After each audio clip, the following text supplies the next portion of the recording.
Well, spring isn't the only season we're talking about this morning. It's also the height of tax season. Joining us for some financial spring cleaning tips is CBS News business analyst Jill Schlesinger. So good to have you on set. Always. Oh my gosh, I feel like this is one of those things that marries two of my great loves, cleaning and finances. Wow. I'm with you Are on you one available, of those. Jill? Wow. All right, let's start off. I'm so bad when it comes to storing tax documents. So what do we need to know? Yeah. Okay, I think that this would surprise people. You actually need to keep tax documents for 6 years. I'm going to say that to the camera. 6 years, gangs. Yep. Why? Because the IRS, when they conduct an audit, can go back 3 years. But if they find a substantial error, they can tack on another 3 years. So that means you have to keep 6 years worth of returns and the supporting documentation just in case. Now, the good news is, I bet you guys have both invested in a shredder. Have we invested in a Mine's shredder sitting at yet? home right now. Kelly is so quiet right I now. love my shredder. Money Watch. Your mom Maven. has one. Shout out to Okay, Mom. hey Mom. So we should all invest in shredders because once you go beyond 6 years, I'd love you to fire up the shredder, take those old returns, all the old documentation, and shred it. Why?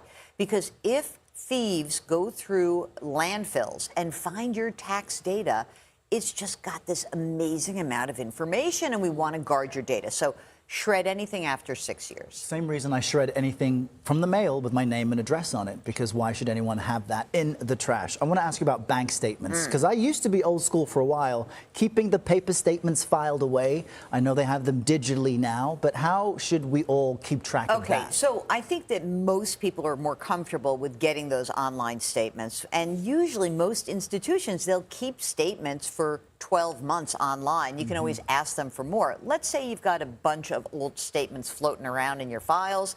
Again, beyond a year, I would shred them with a caveat that if you or someone in your family plans to actually make a claim for Medicaid, many states require 5 years of bank and investment statements. Wow. So just keep that in mind. Medicaid, of course, someone's going into a nursing home, for example, and you say, oh, I'm due Medicaid. The institution's going to look back 5 years, and so this is important. For investment statements, same thing. You might want to keep a particular statement because you've purchased a stock or a mutual fund, and you want to keep that for tax records. Just print that one thing out.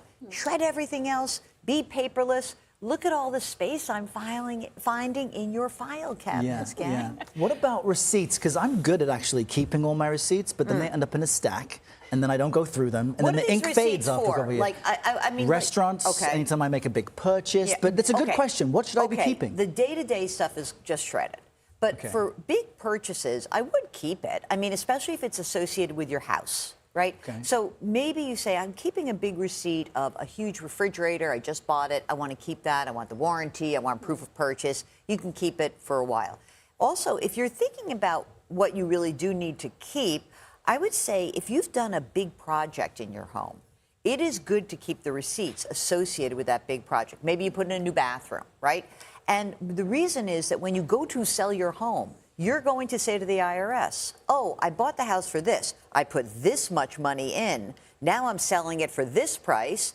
And as a result, I'm going to pay a lower tax on my gains if I can prove I've made those improvements. So you keep those, you keep the receipts for any big projects in the house until you sell the house. Uncle Sam does not care where I had dinner. Not at all. I do. Toss that today. One last thing. Am I allowed? Yeah. Is Eric going to yell at you? Or Green not? light. You got the green light. Okay, very quick. It's so important. Birth certificates, death certificates, marriage and divorce decrees, military discharge papers, these estate documents, you keep these forever. You keep them on the cloud, always have digital copies, and if you have paper copies, put them in a very safe place, maybe even a fireproof safe. It feels like I have a lot of homework this weekend. Sorry. You do. There you go. Jill Cleaning things up, Schlesinger, thank organizing you. our money. Always good Thanks, to have Jill. you on set. Take care.